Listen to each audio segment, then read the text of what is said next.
e sai jogando. Lance individual, arrumou pro Arrascaeta, bateu Gabriel!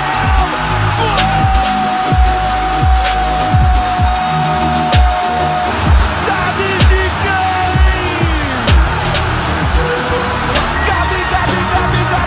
Gabigol!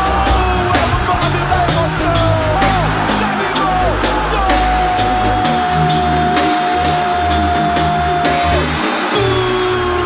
Flamengo! Pedro, boa noite.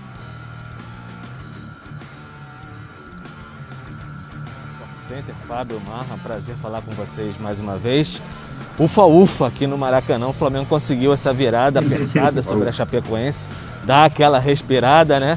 Depois de essa semana bastante intensa, demissão de técnico na madrugada, contratação do Renato Gaúcho. Aliás, Bruno, muitos cariocas aqui rubro-negros cobrando bastante o seguinte: Renato Portaluppi ficou lá em Porto Alegre, tá?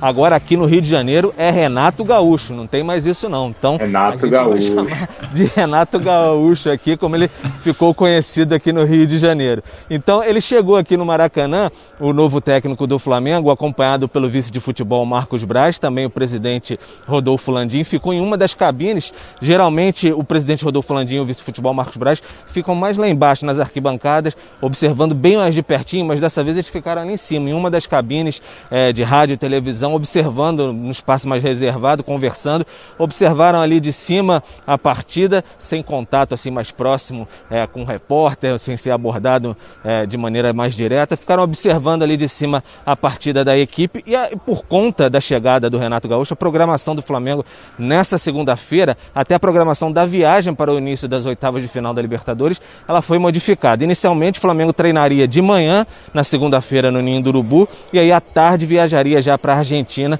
na terça treinaria lá para o jogo contra o Defensa e Justiça. Agora o que vai acontecer? Renato Gaúcho vai chegar por lá no Ninho do Urubu amanhã, vai ser apresentado 1h da tarde, depois vai comandar um treino 2h30, e aí na terça-feira comanda mais um treinamento, e aí sim o Flamengo viaja para a Argentina para enfrentar o Defensa e Justiça. Tem aquela aclimatação, sentir o Ninho do Urubu primeiro, conhecer todo mundo, funcionários, certamente tem gente lá que ele já conhece da época que ele trabalhou. Denis, por exemplo, tem muito tempo de Flamengo, 40 anos, então ele vai conhecer, rever velhas caras que ele já trabalhou dentro do Flamengo. Então vai ser aquela aclimatação do Renato para aí sim colocar a mão na massa e de fato escalar o seu Flamengo já a partir de quarta-feira contra o Defensa e Justiça. Inicialmente o Renato vai trazer seu fiel escudeiro, o Alexandre Mendes, acompanha ele há muito tempo, tem a possibilidade de trazer mais um profissional na sua comissão técnica. É essa a ideia, mais ou menos, desse novo, vamos dizer assim, acabou o cenismo,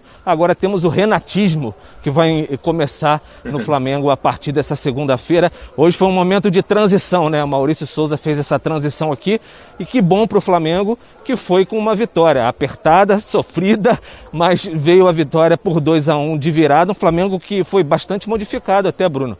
Ali na defesa teve Gustavo Henrique e Léo Pereira, o Ilharão no meio de campo, a Arrascaeta e Everton Ribeiro, na frente Pedro e Rodrigo Muniz. Então o Flamengo que veio de maneira bastante modificada, o Thiago Maia saindo também como titular. Então um Flamengo bem diferente, até nos posicionamentos daí a gente deixa para os nossos comentaristas. E para terminar, Bruno, o Gabigol, ele não jogou, teria condições físicas de jogar, mas não jogou porque disputou a final da Copa América ontem aqui no Maracanã, entre Brasil e Argentina, mas lembra aquele probleminha que teve lá atrás, que ele não se reapresentou em Curitiba entre as eliminatórias e a Copa América. O Everton Ribeiro foi lá, jogou a Copa do Brasil contra o Curitiba, mas o Gabigol com aquele edema, o Flamengo queria ver o exame, queria que ele se reapresentasse, e não foi. Pois bem, ele acabou sendo punido pelo Flamengo com a suspensão desse jogo pelo departamento de futebol, vai se representar apenas amanhã, vai ser multado também pelo departamento de futebol do Flamengo, aí claro vai ser reintegrado a partir de amanhã, tá junto de todo mundo novamente, mas talvez tenha feito uma falta aqui hoje, né não, Bruno? O Flamengo sofreu um pouquinho para fazer uns gols, foi um jogo bem franco, mas aí a gente vai tocando a bola aqui, que talvez os nossos analistas aí possam dar uma opinião. Fez falta o Gabigol aqui no Maracanã? Grande abraço. Eu já vou passar a pergunta para eles, tá, Pedro? Vou passar só, por favor, repete uma informação para a gente. Tem a apresentação oficial marcada do Renato, Pedro? Só repete essa informação, por favor. Isso aí, Bruno. Atual, Beleza. tempos pandêmicos, então coletiva de imprensa virtual com o Renato Gaúcho vai ser bem requisitada amanhã no Ninho do Urubu, com certeza. Maravilha, Pedro. A gente já volta aí para o Maracanã, então, já com a entrevista do Maurício Souza, que hoje comandou o Flamengo nessa virada por 2-1. Antes de falar do Gabigol, Fábio Luciano, Renato, essa chegada do Renato, você acha que ela é mais importante taticamente para o time do Flamengo ou essa questão da conversa do Renato, de trabalhar com o grupo, é no motivacional, é na conversa? Qual que é a principal vantagem do Renato nesse momento? Bruno, eu acho que ele vai ter que apresentar o mesmo perfil que ele tem de dia a dia, né? Ele acaba contagiando todo o elenco, acaba tendo uma condução bacana do dia a dia. É um cara que foi jogador também, sabe falar a língua do atleta. Então a gente sabe que o Renato tem esse histórico e vai fazer muito bem para o Flamengo. Mas ele também vai ter que apresentar questões táticas para esse grupo, né? Porque o Rogério era muito cobrado por isso. O Rogério ele era muito colocado que o Flamengo não tinha um padrão de jogo, que o Flamengo dependia muito dos seus jogadores na questão individual. A torcida cobrava alguns erros do Rogério também na escalação, em modificações.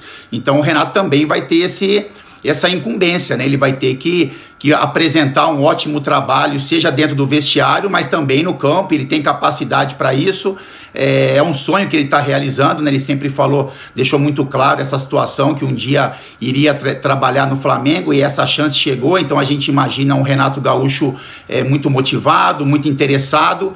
E é muito bacana essa apresentação também, né? O Flamengo tem um jogo de Libertadores importante, então essa mudança de cronograma é importante para o Renato também.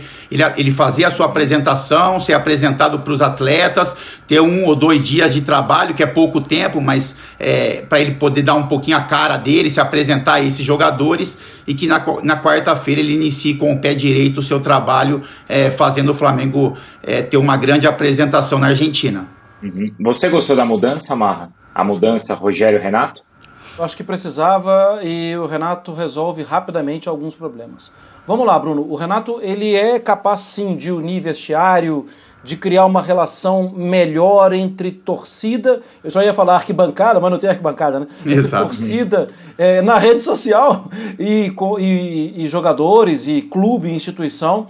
E eu acho que é leviano se a gente falar que o Renato é só isso. Vamos lá, volta no tempo aqui comigo, Bruno. Quando saiu o Roger do Grêmio, ele saiu fazendo um bom trabalho no Grêmio. O trabalho era legal. Sim, só que sim. Uma das coisas que era falada era: o time toma muito gol, a defesa tem muito problema de jogada de bola parada. O Renato fez ajuste na marcação de jogada de bola parada. E todos os números defensivos do Grêmio naquele momento melhoraram. O Grêmio recuperava a bola com, eu não estou lembrado de cabeça, tá? Mas recuperava uma bola em seu campo, no campo de defesa, em 8 segundos, passou a recuperar em